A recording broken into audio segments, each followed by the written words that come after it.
In this second recording, we're going to recalculate the positive predictive value from the first recording using some simple counting techniques. You may have found the previous formula easy to use, but a lot of people find the following simple counting techniques even easier, and they find them quite intuitive too. To use these simple counting techniques, what you have to do is pretend that you start off with a large population and make up a large number. 100,000 women, let's say. The number has to be large enough so that when you multiply it by the various probabilities that we already know, sensitivities and specificities and prevalences, that you get whole numbers at the end. All right, so 100,000 should do it. Now we know that the prevalence of breast cancer in our population is 0.015. So how many women out of our 100,000 actually have breast cancer? 100,000 times 0.05, and that equals 1,500. That must mean that the remaining women, 98,500, do not have breast cancer. All right? Now let's tie in the sensitivity and specificity results. We know the sensitivity of digital mammography is 0.8. That means that of the women who have breast cancer, 80% of them would test positive for breast cancer. Well, that means that of the 1,500 women who actually have breast cancer, 80% are going to get positive test results. 1,500 times 0.8, that means 1,200 women so far are going to get positive test results. What about the women who don't have breast cancer? Well, we know the specificity of mammography is 0.95. That means that of the women who do not have breast cancer, 95% of them would get negative test results from mammography. That means 98,500 times 0.95.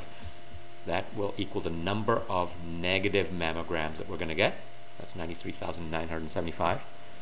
What about the remaining women who actually don't have breast cancer? Their mammograms are going to be positive for breast cancer. And it turns out that there are 4,925 of them. See if you can figure out why. How many women do we have altogether who in our population would end up getting positive mammograms? Well, there were 1,200 women who actually had breast cancer and will have positive mammograms, and there are 4,925 women who don't have breast cancer whose mammograms are going to be positive. So 1,200 plus 4,925, that's 6,125 positive mammograms. Now think about this. That's how many positive mammogram results we're going to get in our population of 100,000 women.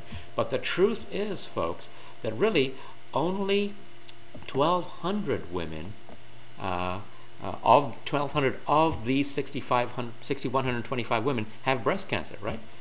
The 6,125 positive test results come from 1,200 women who actually had breast cancer and 4,925 women who actually don't have breast cancer. So we can calculate the positive predictive value, that is the probability that a woman actually has breast cancer given that she's tested positive, by dividing 1,200 by 6,125. 1,200 is the number of women who actually have breast cancer out of all these women who have positive test results. And that's exactly what the positive predictive value is trying to measure. 1,200 over 6,125 is 0.196, or it rounds to 0.2. Of course, it's the same result as previously shown.